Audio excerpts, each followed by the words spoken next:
Hi, everybody. Welcome to week 2 of Living the Artist's Way, an intuitive path to greater creativity. So we have kind of this flow going on in our group right now where we're really tapping into intuition, and it's only going to get deeper. So if you're not part of our group, come and join on the school platform, Create, Heal, Shine. There'll be a link below this video if you're watching on YouTube. If you're already in the group, you can watch this on YouTube, or you can also watch it in the community. And in our community is where we're hosting the discussion. We're going to be commenting and talking about our journeys going along through this book study, our views, what we're thinking, where we are, if we're following through with everything, if we're not, if we're making our own kind of plan for things and laying things out in a powerful way that works for us, whatever that is. So we are on week 2 today, which is called Inviting Strength. So I think this is going to be a bit of a shorter video, although the chapter is a little bit longer just because of the things that I've highlighted. So this is what week 2 is all about. And like I said, please watch, if you haven't watched video 1, go back and watch video 1. And there's also an introductory, which I go deep into outlining like all what we're going to do, how it's going to work, and how the journey is going to go. So I'd love to invite you to watch those. So week 2, here we go. Inviting strength. This week, you will tap into guidance on matters of self-care. You will actively seek out the positive in your life and the behaviors and friends that will encourage it. You will find that your guidance can lead you to self-care, and that as you commit to self-care, you are given clarity and strength. Treating yourself like a precious object will make you strong. As you deepen your commitment to loving self-care, you'll find a sense of self-worth, reinforcing your self-loving decisions, and you'll find yourself setting new boundaries. So that's what we're looking at for chapter 2. So I like to highlight the things that are really most impactful for me. Sometimes they're quotes even that are written on the side of the book. In each chapter, I really love some of them. Belief consists in accepting the affirmations of the soul. Unbelief in denying them. Ralph Waldo Emerson. So in her first chapter, she talks a lot about writing for guidance and asking for strength. So the first chapter is kind of like an overview. And basically the task number 1 to do on this week is writing for guidance. The practice of consciously expressing gratitude is a powerful spiritual tool that one also puts us in touch with the power of our guidance. So the focus of this is just being grateful and looking to the positive. That's actually the title of the chapter. She talks about her house, she talks about her life, and just realizes that going back and being grateful clears up so many other areas of life. And so the questions for you to fill out today for the first task are: a person I am grateful for is. In my career, I am grateful that. I am grateful that my guidance blank. And the reason that she's asking these questions, she goes on to talk about her friends, her life. She's got some significant people that weave throughout this book and in here, and she goes back and visits memories associated to different things. And she talks about how so many people in her life have been impactful to her and how grateful she is. And that sometimes what we need to do is tap into these small things that we forget that are actually big things, like gratitude. A person I am grateful for. Who are we so grateful for? And who would we be just heartbroken if they weren't in our life anymore? It's really important to be focused on these small little things because they turn into big things. And being grateful for the small stuff means we can handle more. We can handle more things that come on. We can handle more things that come our way. We can expand. We can grow. This chapter is a lot about self-care and going within and remembering to take care of ourselves and honor our heart as we go along. So I didn't get into this video in the beginning and talk about the 4 phases of how we're going to go, because I already did that in the introductory video and in week 1. So I skipped that whole part and I dug right into the book this time, because you guys know the drill. Phase 1 is 3 morning pages every day, longhand. Phase 2 is a solo adventure once a week for an hour or 2 alone to clear your mind and be inspired and get your creative flow back. Number 3 is a solo walk at least twice a week or more. Anything more than that, of course, is always better. Solo walk by yourself, no animals, no friends, no headphones, no nothing, just you and the world and nature. Hopefully you can be somewhere where it's natural and you're not in a concrete jungle. But if you can't, walking is still really good for your mind. And number 4, writing for guidance, which is what we just talked about, the task, the final task. So along with these final tasks, you're still doing your daily morning pages. So I want to know what's come up for you. Comment down below in this post. What kind of things have come up over the last week? We're only on week 2 of 6. So how are you feeling? Are you able to do the morning pages? Did you go on one adventure? I'm dying to know. You have to put it below. I want to know what you did for your little mini adventure, even if it was going and having a latte at a coffee shop or a nice tea and a croissant or whatever, in a bakery, a garden, a botanical garden, whatever it is. Tell me what you did. I'm excited to know. So for me, I actually went on a drive. I went by myself. I went on a drive. I drove with no music and no pets and no animals and just me. And I just looked at all the colors and I smelt the fresh air and I smelt the berries. There's something just so earthy about the smell outside here right now that is just so soothing to the soul. It was so...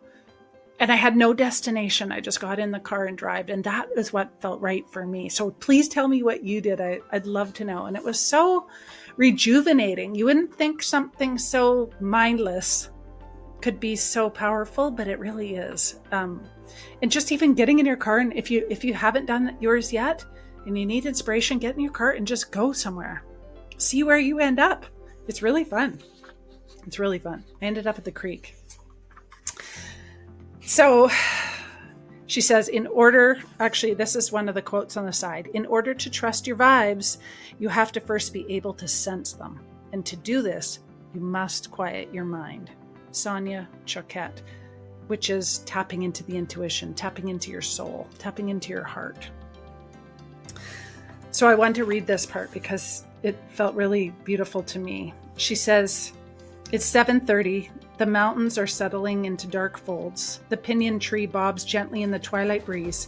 It's the end of a long and crabby day. I woke early and I was unable to fall back asleep. I got up, tired, drank 2 big mugs of coffee, hoping to wake up. The coffee was strong, but my fatigue was stronger. At noon, I took myself back to bed, hoping for a restorative nap. No such luck. I tossed and turned, sweltering in the midday heat. After a restless hour, I roused myself and tried some more coffee.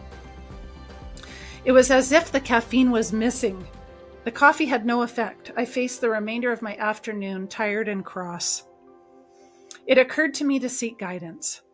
I was told, this is her guidance to the page, going to the journal, going to the paper, going with a pen, doing your writing. I was told, do not push yourself. This is a day when exertion is counterproductive. Haven't you had days like that? I know I have. No matter how much you think you need to do, you just may as well just give it up and let yourself be and enjoy the rest day. And then you're more focused and eager and ready and fired up to go the next day. I have that a lot. Give yourself a break and stop pushing. Your harsh mood will subside if you're gentle with yourself. Drink water. Sit by a fan. She talks about how hot it is in the middle of the summer. Allow yourself to be hydrated and cool. The hot weather has added to your negative mood. So rest, relax, and lower the bar. How many times do we need to do this? And we fight it. My guidance was soothing. I realized I've been pushing myself, striving to be productive despite my mood. Faced with gentle guidance, I let myself off the hook. My friend Scott Thomas phoned me, and when he listened to my recital of my woes, he was compassionate, and he said, "Julia, some days I'm in the flow, and other days, like yours today, I'm just out of sync. Today, after all, is Friday, the end of a long and stressful week. You were waiting to hear the news about your book. Waiting is hard. Your news was good, but anticlimactic. Let the week be over and done with."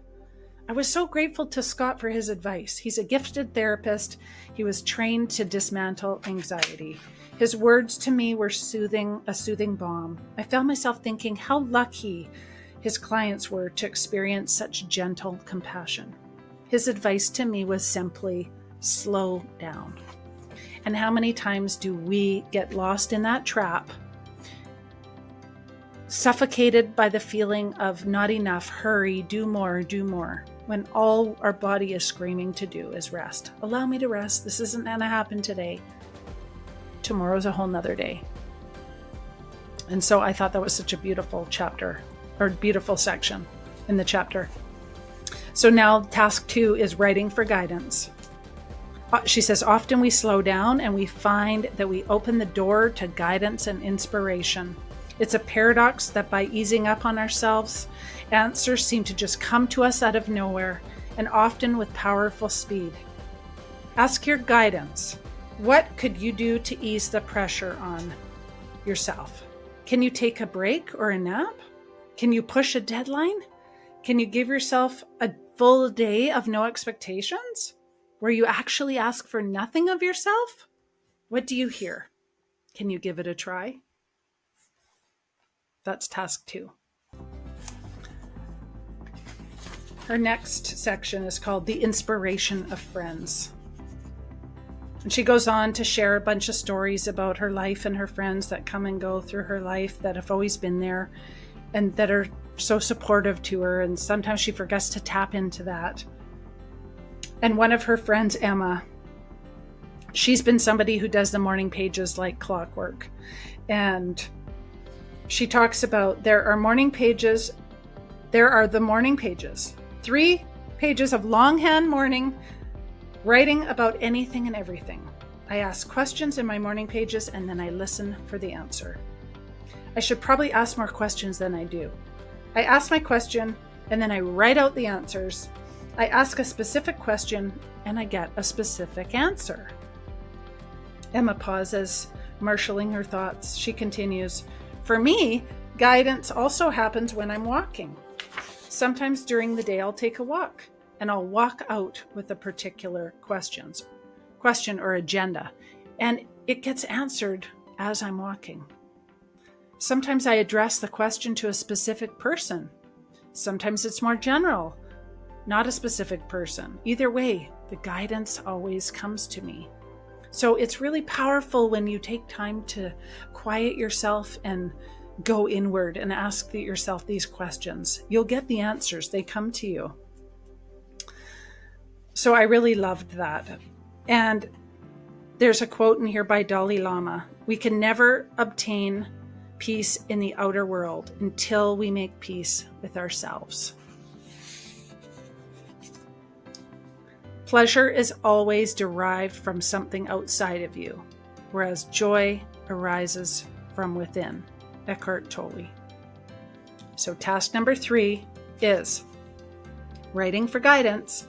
Who among your friends has a spiritual practice that you admire? Can you meet for a cup of tea, a talk? What could you do? And that could be anything. Spiritual practice could be God, the universe, your church, your whatever is spiritual to you, yoga, holistic living, whatever is your spiritual guide. Your own intuition. There's so many ways of looking at this. Number 1, fill in the following. A person who seems to be guided in their life is, fill the rest in. Number 2, someone I could speak to about guidance is. Number 3, if I were brave, I would ask. blank. Now ask for guidance. What is an action that you could take to connect with somebody? Who could you connect with? This is all about connection. So that's a beautiful, beautiful section. And the last section is, I think it's the last section, maybe the second last. She talks about, the section is guided work. So she's talking about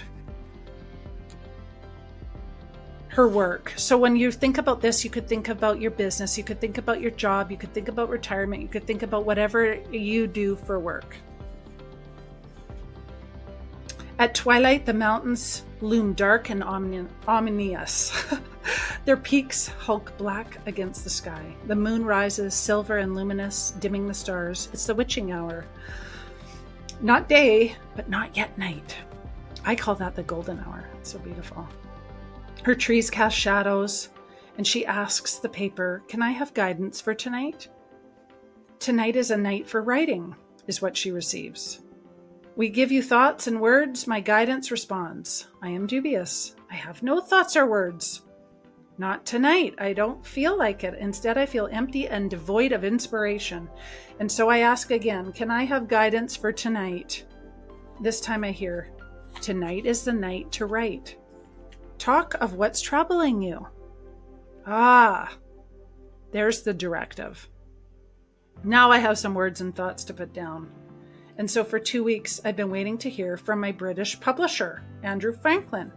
He has had my prayer book, Seeking Wisdom, and I have been waiting to hear his response. Impatient with waiting, I have tuned repeatedly to guidance. What will Andrew think of the book? I have demanded to know. My guidance has been positive, hopeful, reassuring. He will soon make me an offer, but soon isn't enough for me. I'm impatient, and every day that ticks by and ticks past, my confidence and my guidance seems to waver.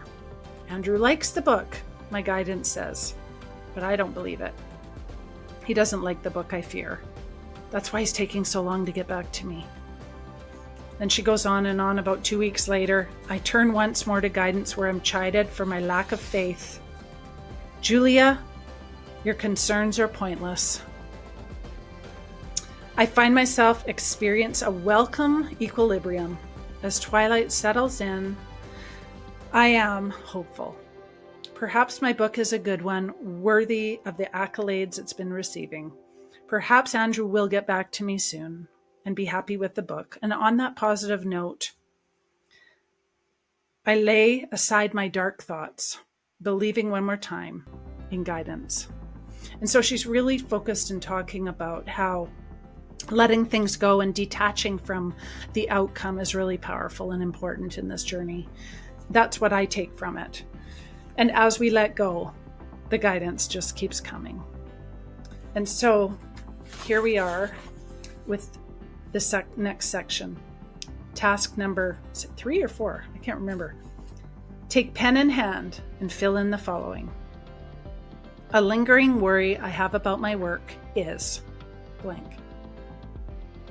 I felt guided when I was working on blank. I would like guidance on blank. Ask for any guidance in any area of your work. What do you hear that surprises you? Okay. This is the last section called Guided Decisions.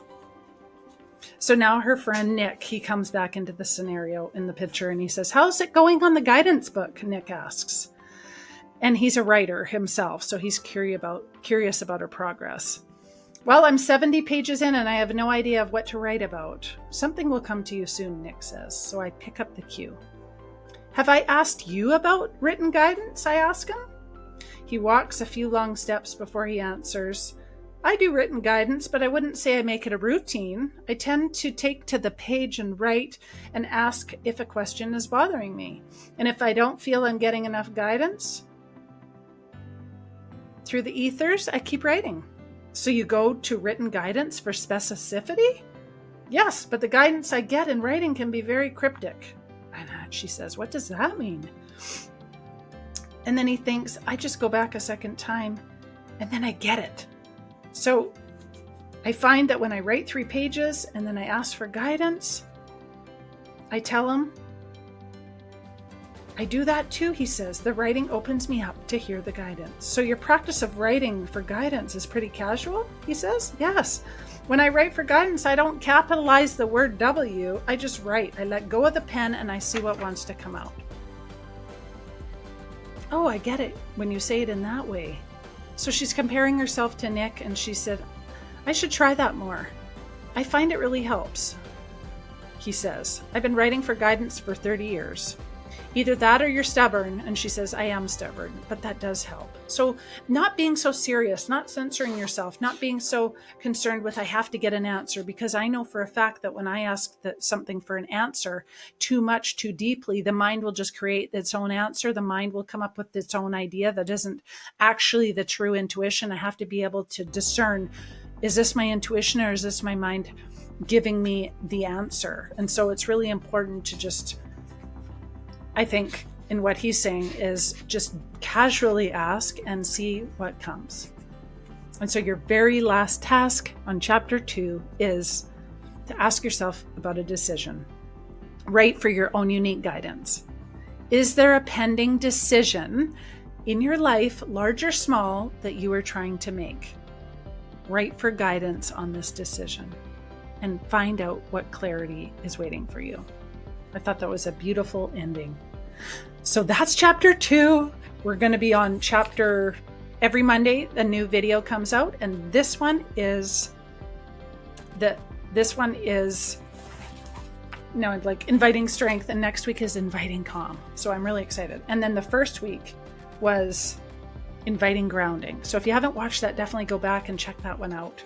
So that is Living the Artist's Way. That is one of her newer books. It kind of is more of the embodiment of the Artist's Way, and a really beautiful book so far. If you haven't read, even if you read just the regular Artist's Way, you'll have so much more creative flow and ideas flowing. And what I love about this is you're required to ask yourself deeper questions. You're required to facilitate your own kind of transformation within, depending on how much you do and how much energy and what you put into it is what you get out of it. So that's it for chapter 2. Tell me below what you're doing. I want to know about your walks, your solo date, your solo adventure, how things are going. If you're doing all of the tasks that she set out, or if you're doing some of them, if you're doing them in day or night, tell me. I'd love to hear. I'm doing everything in the morning. I'm doing my walks in the evening. I did my drive. I don't know what I'm going to do this week, but I'll come back and let you know in the next video. I'm excited, but I want to hear all about your adventures. So I'll love you and leave you, and I'll see you in the next week video. Bye, friends.